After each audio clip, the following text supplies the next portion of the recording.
अनि एउटा छोटो मिठो कुरा गर्न मन लाग्यो। सन्तान सबैका फरक फरक। अनि कसैले भन्छन् मेरो बुवा आमाले मलाई माया गर्नु भएन, उलाई माया गर्नुभयो। हेर त जेठोलाई माया नगरेर कान्छोलाई मात्रै माया गरेको भन्ने धेरैको हुन्छ के गाउँघरमा या जता पनि। तपाईलाई एउटा म राम्रो कथा होइन, तपाईलाई अब इंग्लिशमा एक्जाम्पल भनिन्छ भने नेपालीमा उदाहरण, एउटा उदाहरण दिन चाहे। एउटा परिवारमा 3टा सन्तान थिए, 3जना छोराहरू। ती छोराहरू चाहिँ अब ज्ञानी भलादमी भद्र भलादमी सबै। अनि एक दिनको कुरा हो हैन, ती घरको बुवाले चाहिँ 3टा सन्तानलाई चाहिँ खानेकुरा ल्याइदिनु भयो, गुलाब जामुन या केही भनौँ न, 3टै छोरालाई बराबर।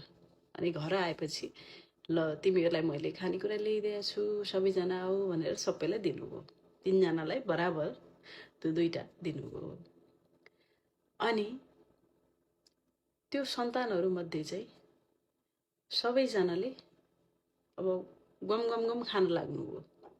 तर घरको अब कुनै एउटा सदस्य भनौँ न, जेठो कान्छो माइलो जुनैमा पनि एउटा छोराले चाहिँ त्यो आफूलाई दिएको गुलाब जामुन चाहिँ नखाइकन पहिला आफ्नो बाबाथिमा आउनु भएछ हैन। अनि झिकेर बाबालाई ल बाबा अलिकति हजुरले खानु अनि त्यसपछि मैले खाम्ला नि भन्नु भएछ कि। अनि बाबा चाहिँ खुसी हुँदै त्यो गुलाब जामुन आफूले नखाएर त्यही सन्तानलाई नै खुवाउनु भयो हैन। 3टा छोरामा 2टा छोराले आफूहरूले कपकप्ती खाए हैन। तर त्यही मध्ये एउटा सन्तानले चाहिँ, एउटा छोराले चाहिँ बाबालाई ल्याएर तपाईले पनि खानुस् अनि तपाईले खाएपछि मैले खान्छु भनेर शेयर गरौँ भनेर आएर सोधेपछि बाबा हाँस्दै त्यो खानेकुरा छोरालाई खुवाउनु भयो। अब तपाई आफै भन्नुस्, त्यो 3टा सन्तानमा बाबालाई अलिकता कसको चाहिँ बढी माया लाग्यो होला त?